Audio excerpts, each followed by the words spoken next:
Salut! Alors, aujourd'hui, on va essayer donc une nouvelle radio que j'ai eue par l'intermédiaire de toujours notre fournisseur Jean-Marc Tiquet. Donc, c'est la T6PV, nouvelle venue avec plusieurs fonctionnalités. Comme j'ai eu quelques soucis, pas vraiment des soucis, mais je pense que c'est les récepteurs de ma Radiolink, la RC8X là, qui ont perdu leur antenne, un bout de leur antenne. Donc même en ayant dénudé, je ne fais plus confiance à certains d'entre eux. Donc j'en ai deux qui ont coupé parce que à force de plier, l'antenne s'est cassée. Ceux qui ont les doubles antennes les plus précis avec Giro, j'en ai repris deux pour les tester, parce que c'est des choses qui sont à moins de 16 € les deux. Donc je vais voir un petit peu si je peux en mettre une nouvelle. Donc là, je commence à vous montrer la nouvelle venue. Bon, c'est la même que Jean-Marc Trajet, préparée et réglée par Jean-Michel Tiquet, avec une nouvelle disposition. Moi, j'avais au départ mon variateur ici. Le cerveau était en translation ici, perpendiculaire ou parallèle aux essieux, perpendiculaire donc au châssis. Et ici, le SC qui passait et qui était raccordé directement au moteur. Donc ici, il a changé un petit peu la disposition.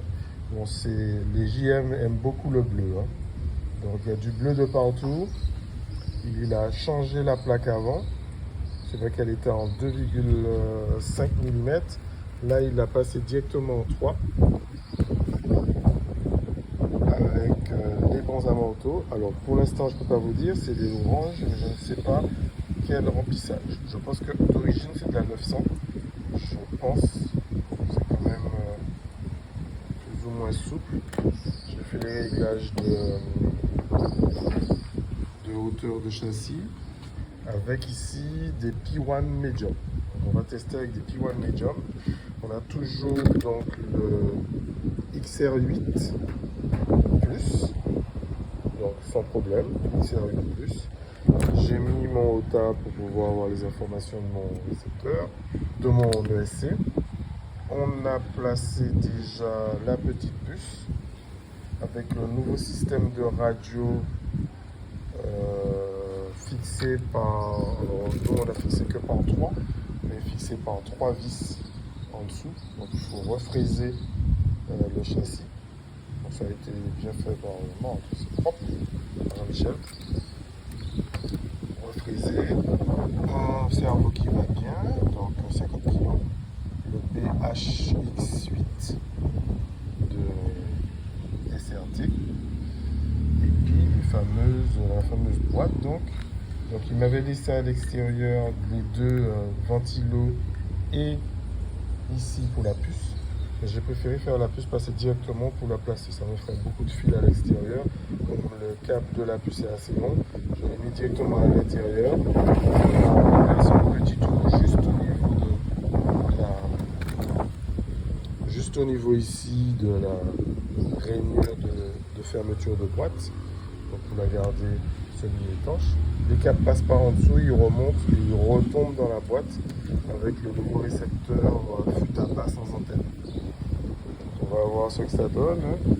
Ici, par rapport à la 2, pas besoin de Rios. Les amortisseurs sont déjà très couchés. Donc le vent est à 300 000. C'est ce qu'il a indiqué. Mais sur le diff arrière, il n'y a rien indiqué.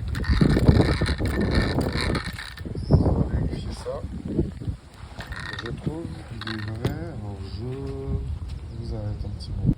Les diffs ici, là, ça va, donc on a bien. Et puis bien sûr une boule de 46 au milieu et un pignon de 19. Donc, le pignon ici, là, c'est un gros pignon de 19. Alors ici, bien sûr, on a toujours, on n'avait pas encore reçu le câble 2400. On a refait des réglages spécifiques pour mon ESC. Je l'ai assuré avec un Rislan. Toujours de la M3, là, 3M, pour le coulage. Ça, c'est un moteur à capteur, comme d'habitude, hein, sur cette ESC-là. Donc voilà un petit peu. Alors ici, j'ai rajouté ça, j'ai pas trouvé le noir, j'aurais pu trouver du noir, pour ne pas perdre mon câble de liaison des deux batteries. Alors ici, on va rouler en premier avec des 140C, c'est des Jensen 9600. Donc voilà, ici vous avez vu le nouveau système de blocage des batteries. Hein. Elles ne bougent pas trop, celle-là bouge un petit peu plus, mais elles sont quand même bien coincées. Hein. Avec les deux butées, vous qui n'avez pas rencontré la couronne. Donc là c'est pignon, couronne pignon. Donc voilà. Donc on va essayer avec des. Je manque me bien dedans, c'est des Medium P1. Ils sont quasi neufs ceux-là. Je crois même pas qu'ils aient tourné une seule fois. Donc on va voir comment elles se comportent. Alors vous allez être un petit peu dégoûté parce que là, je n'ai pas eu le temps de bien préparer ma aéropipe. J'avais déjà l'ancienne de ici, Elsace Body RC, donc c'est une incassable. J'avais déjà les trous, elle avait servi pour ma VT, pour les deux VT déjà, avec les deux ici, les deux trous ici. Et là, je l'ai replacé avec ici pour cette voiture, avec un petit bémol. C'est ici, là, on va réécarter un petit peu, c'est très rigide. Faut que la voiture ne bouge pas, le point central s'appuie sans problème. Donc voilà, on va faire les premiers essais pour voir un petit peu ce que ça donne. Donc on va déjà allumer la radio, faites bien attention, plus sur plus, moins sur moins. Là, les deux câbles peuvent aller indépendamment ici. Donc sur mes voitures en général, j'aime bien qu'il y ait un câble plus court, il peut aller que d'un côté, mais là on ne peut pas faire autrement.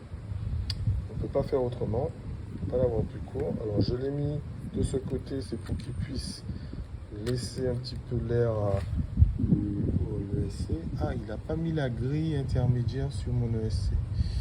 Je vois s'il a pour pouvoir mettre la grille intermédiaire qui protège un petit peu plus parce que notre terrain a beaucoup de poussière ici. Beaucoup de poussière. Donc je vous rappelle, hein, voilà, je suis tout seul aujourd'hui, j'attends Jean-Marc, mon trajet. On est sur le terrain du 40. On a des modifications. L'air pousse à tout va, il y a beaucoup moins d'intervention. La partie TT est encore évoluée, on ira faire un tour pour vous montrer un petit peu ce qui a évolué. Donc voilà, on va essayer.